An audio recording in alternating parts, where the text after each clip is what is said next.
गिद्धों का झुंड पहुंच गया है अयोध्या। गिद्ध यानी कि जटायु। दोस्तों, भगवान श्री राम का मंदिर अयोध्या में बनकर तैयार हो चुका है, लेकिन अभी कुछ ऐसी चमत्कारी घटना सामने आ रही है जिसे देखकर हर कोई हैरान है। जो गिद्ध पिछले कई सालों में हमें नजर नहीं आए, अचानक अयोध्या के अंदर बड़ी संख्या में गिद्धों का झुंड पहुंच गया है। कई लोग इन्हें साक्षात जटायु कह रहे हैं, जो भगवान श्री राम के मंदिर की प्राण प्रतिष्ठा में शामिल होने के लिए आए हैं। लोगों को हैरानी इसलिए हो रही है क्योंकि जो गिद्ध की प्रजाति विलुप्त होने की कगार पर है, साल 2000 के बाद इतनी बड़ी संख्या में कहीं पर भी गिद्ध नजर नहीं आए और इतनी बड़ी संख्या में अयोध्या पहुंच जाना वाकई में भगवान श्री राम का चमत्कार है। और जब ये खबर मीडिया के अंदर पहुंची तो सब जगह भगवान श्री राम की चमत्कार की चर्चा होने लगी। इस चमत्कार को आज साइंटिस्ट भी मान रहे हैं। दोस्तों, आज की इस वीडियो में भगवान श्री राम के मंदिर बने वक्त हुए चमत्कार के बारे में बताएंगे, जिसे सुनकर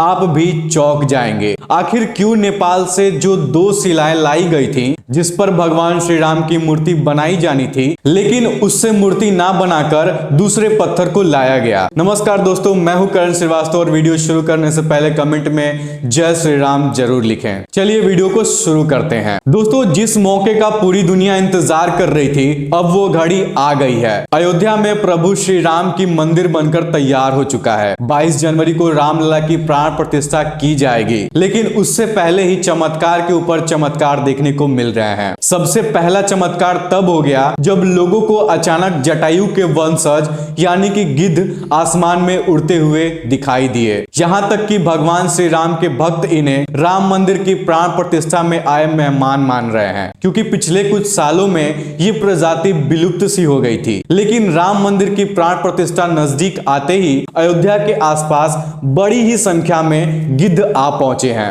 लोग इस करिश्मा को देख पूजा भी कर रहे हैं, क्योंकि गिद्ध एक ऐसा प्राणी है जो भारत से विलुप्त हो चुका है। ऐसे में प्रभु श्री राम की प्राण प्रतिष्ठा से पहले ही वो कैसे दिखे, इसे लोग भगवान का चमत्कार मानकर पूजा भी कर रहे हैं। अब दोस्तों, यह इतनी बड़ी बात कोई संयोग तो हो नहीं सकती। दोस्तों, कुछ बुद्धिजीवी लोग रामायण के होने पर भी सवाल उठाते हैं। उन लोगों का मानना है कि रामायण असल में एक कहानी थी। लेकिन दोस्तों, आज भी रामायण से जुड़े हुए कई सारे ऐसे सबूत मौजूद हैं जो हर किसी को मानने के लिए मजबूर कर रहे हैं। भगवान राम ने जो पुल बनाया था लंका जाने के लिए, वह आज भी मौजूद है। उसे वैज्ञानिकों ने भी माना है। वैज्ञानिकों ने उसे देखकर कह दिया कि यह कोई प्राकृतिक नहीं है, बल्कि यह इंसानों द्वारा बनाया गया पुल है। और जिस जगह पर वह पुल बनाया गया था, वह आज भी उसी जगह पर मौजूद है। उसी समय भगवान श्री राम ने अपने चमत्कार से पत्थर को पानी में तैरा दिया था और उन तैरते हुए पत्थरों पर कदम रखकर वानर सेना लंका में गई थी। दूसरा, इसका सबसे बड़ा सबूत रावण खुद की लंका है।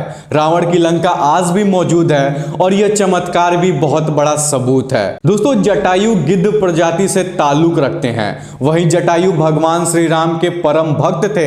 दोस्तों, जटायु और भगवान श्री राम के बारे में रामायण में भी कई बार हमें जिक्र मिलता है। दोस्तों, त्रेता युग में जब भगवान श्री राम को अपने पिता द्वारा वनवास का आदेश मिला था, तब पंचवटी में भगवान श्री राम की पक्षीराज जटायु से मुलाकात हुई थी। पक्षीराज जटायु माता सीता को अपनी पुत्री के समान मानते थे। दरअसल जब रावण माता सीता को हरण करके ले जा रहा था, तब जटायु ने ही लंकापति रावण को सीता माता की रक्षा के लिए युद्ध किया था। वही जटायु जिन्होंने अपने पंखों से रावण को बहुत चोट पहुंचाई थी। रावण के शरीर को जटायु ने लहूलुहान कर दिया था। इस संघर्ष में जटायु ने अपने प्राण की आहुति दी थी। दोस्तों, छत्तीसगढ़ के दंतकाड़न में गिद्ध जटायु राज का मंदिर भी है। यह वो स्थान है जब सीता माता का अपहरण कर रावण पुष्पक विमान से लंका ले जा रहा था, तो सबसे पहले जटायु ने ही रावण को रोका था। राम की राह में जटायु पहले शहीद थे। दोस्तों, राम कथा में एक प्रसंग आता है जब जटायु के भाई संपंति ने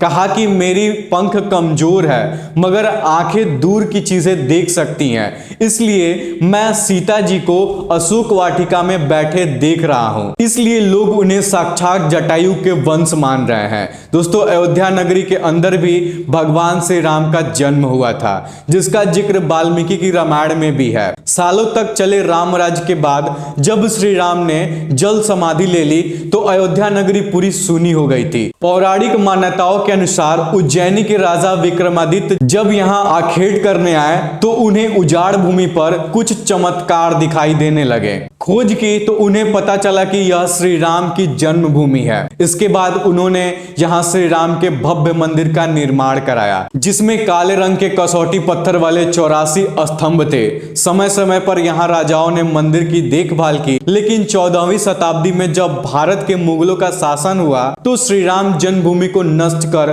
वहां बाबरी मस्जिद बना दी गई। दोस्तों 1525 में राम जन्मभूमि मंदिर को बाबर की सेनापति मीर बाकी ने ध्वस्त कराया था। बाबरी मस्जिद की 3 गुंबद थी, जिसके बाहरी हिस्से में एक चबूतरे में श्री राम के बाल स्वरूप की पूजा होती थी। इसे राम चबूतरा कहते थे। लेकिन 1949 में बाबरी मस्जिद के मुख्य गुंबद के ठीक नीचे वही मूर्ति निकली जो सदियों से राम चबूतरे पर विराजमान थी। बाबरी मस्जिद और राम जन्मभूमि मंदिर पर सालों से चल रहा विवाद आखिरकार श्री राम की अपनी जन्मस्थली पर प्राण प्रतिष्ठा हो रही है। अब एक सवाल यह है कि आखिर अयोध्या में भगवान श्री राम की मूर्ति बनाने के लिए नेपाल से जो 2 विशाल पत्थरों को लाया गया था, लाने के बाद आखिरकार क्यों पत्थरों से मूर्ति नहीं बनाई गई? ऐसी क्या वजह थी कि नेपाल से उन पत्थरों की जगह दूसरे पत्थरों का इस्तेमाल किया गया? दरअसल राम मंदिर के निर्माण का काम पूरा होने के बाद फरवरी में नेपाल के काली घाट की तट से